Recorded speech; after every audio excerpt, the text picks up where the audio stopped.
সিরিজের জয় নিশ্চিত হওয়ার পরে বিশ্রামে রোহিতরা। অনুশীলনে ডুবে শুধু একজন তারকা ব্যাটার।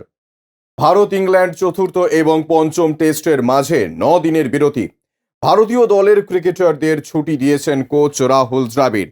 বিশ্রাম নিতে সকলেই চলে গিয়েছেন নিজেদের বাড়ি। অধিনায়ক রোহিত শর্মা জামনগর গিয়েছেন মুকেশ আম্বানির ছেলে অনন্তের প্রাক বিবাহের অনুষ্ঠানে যোগ দিতে। তবে ভারতীয় দলের এক সদস্য নিজেকে ডুবিয়ে রেখেছেন অনুশীলনে। রাঁচিতে 3-1 ব্যবধানে এগিয়ে যাওয়ায় ভারতের সিরিজ জয় নিশ্চিত। স্বভাবতই হালকা মেজাজে রয়েছেন রোহিতরা। টেস্ট সিরিজ শেষ হওয়ার পর শুরু হবে আইপিএল, ক্রিকেটীয় ব্যস্ততা চলবে।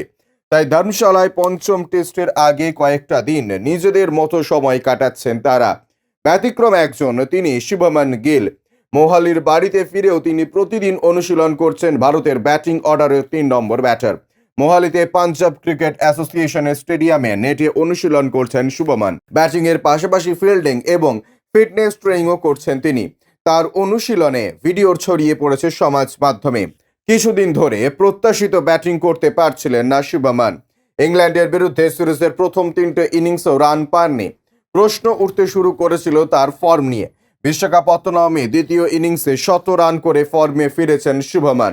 তৃতীয় টেস্টের দ্বিতীয় ইনিংসে 9 রানের জন্য 100 রান হাতছাড়া করেন।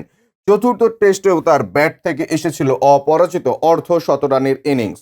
রান পাওয়ায় শুভমন ধর্মশালাতেও ফর্ম ধরে রাখতে মরিয়া। তাই ইংল্যান্ডের বিরুদ্ধে পঞ্চম টেস্টের আগে পাওয়ার সময় কাজে লাগিয়েছেন তিনি। উল্লেখ্য, আগামী আইপিএলে গুজরাট টাইটান্সকে নেতৃত্ব দেবেন 24 বছরের ব্যাটার। ব্যুরো রিপোর্ট, ইউজে নিউজ।